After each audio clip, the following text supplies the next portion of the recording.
राष्ट्रवादी काँग्रेस अजित पवार पक्षाचे मुख्य प्रवक्ते व सरचिटणीस आनंद परांजपे यांनी दुपारी राष्ट्रवादी काँग्रेस अजित पवार पक्षातून बाहेर पडत सायंकाळी मुंबईत बाळासाहेब भवनामध्ये एकनाथ शिंदेंच्या शिवसेनेमध्ये प्रवेश केल्यानंतर आज ठाण्यातील आनंद आश्रम येथे भेट देत धर्मवीर आनंद दिघे यांच्या प्रतिमेला अभिवादन केलंय।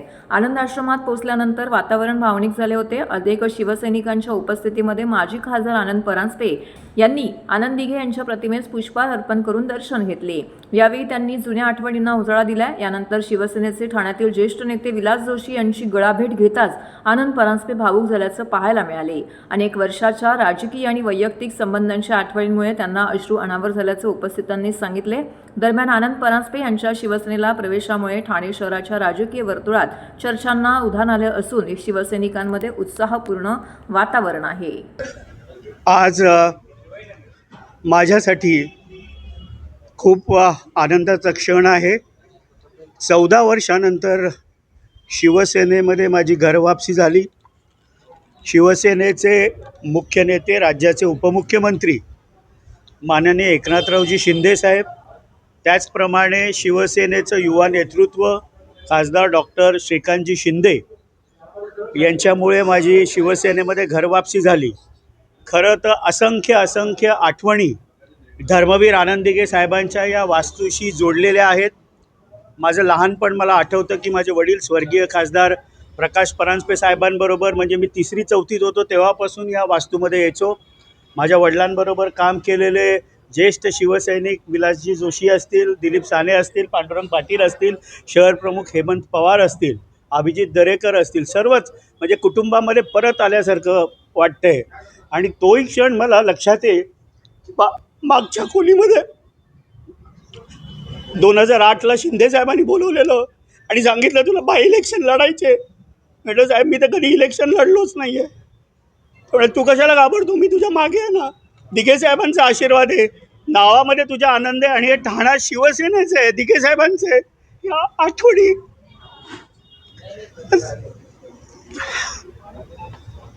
पुन्हा एकदा आल्या आणि पुन्हा शिवसेनेच्या परिवारामध्ये आल्याबद्दल मी खूप आनंदी आहे। ती जे जबाबदारी संघटनेमध्ये मला देतील ती प्रामाणिक शिवसैनिक एक कार्यकर्ता म्हणून मी पार पाडीन। आदरणीय एकनाथरावजी शिंदे साहेब असतील, श्रीकांतजी शिंदे साहेब असतील, ही जी काही जबाबदारी मला संघटनेमध्ये देतील ती मी पार पाडीन। काल प्रवेश केल्यानंतर आज माझ्यासाठी खूप हा भावनिक क्षण आहे। या वास्तूमध्ये आल्यानंतर अनेक लहानपणापासूनच्या आठवणी या वास्तूबद्दलच्या आहेत आणि इथे कायम आल्यानंतर दिघे साहेब आजही त्या खुर्चीमध्ये बसून बघतायत आपल्याला। ही भावना आहे की दिघे साहेबांचं वास्तव्य आजही या वास्तूमध्ये आहे आणि शिवसैनिक कसा काम करतोय आणि ठाण्याची शिवसेना, शिवसेनेचे ठाणं हे आज कायम दिघे साहेब बघत आहेत, ह्याच भावना आजही आहेत। जी जबाबदारी मला देतील आदरणीय शिवसेनेचे मुख्य नेते एकनाथरावजी शिंदे साहेब ती प्रामाणिकपणे पार पाडीन। शिवसेनेमध्ये पुन्हा प्रवेश घरवापसी करत असताना मी अत्यंत प्रामाणिकपणे कुठल्याही प्रकारची इच्छा व्यक्त केली नाही। केवळ संघटनेमध्ये काम करण्याची मला जबाबदारी द्या एवढंच मी त्यांच्याकडे मागितलं होतं आणि ती जे जबाबदारी देतील ते मी प्रामाणिकपणे पार पाडेन। तर मी स्पष्टपणे राष्ट्रवादी काँग्रेस पक्षाचे देखील आभार व्यक्त केले। राष्ट्रवादीतला माझा प्रवास हा श्रद्धेय शरद पवार साहेबांबरोबर, स्वर्गीय अजितदादा पवार असतील, सुप्रियाताई सुळे असतील, प्रफुल्ल पटेलजी असतील, आत्ताच्या राष्ट्रवादीच्या राष्ट्रीय अध्यक्षा राज्याच्या उपमुख्यमंत्री सुनेत्राताई पवार असतील, पार्थ पवार असतील, जय पवार असतील, सगळ्यांचे मी मनापासून आभार व्यक्त केले। संघटनेमध्ये मला जबाबदारी दिलेले त्यावेळेचे प्रांताध्यक्ष खासदार सुनील तटकरेजी असतील, त्यानंतर प्रांताध्यक्ष म्हणून जयंत पाटील साहेबांनी काम बघितलं, दोघांचेही मी आभार व्यक्त केले।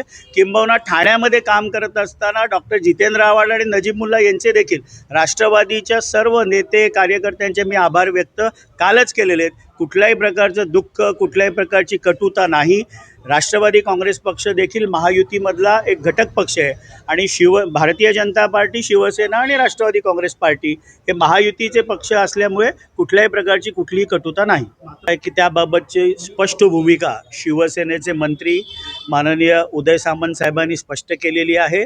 वरिष्ठ पातळीवर राज्याचे उपमुख्यमंत्री, शिवसेनेचे मुख्य नेते व त्यानंतर स्वतः उदय सामंत यांनी सुनेत्राताईंशी बोलणं केलं, जय पवारांशी बोलणं केलं, खासदार सुनील तटकरेंशी बोलणं केलं आणि त्यामुळे शिवसेना आणि राष्ट्रवादी काँग्रेस पार्टी कुठल्याही प्रकारचा संघर्ष नाही किंवा कुठल्याही प्रकारची कटुता देखील दोन्ही पक्षांमध्ये नाही.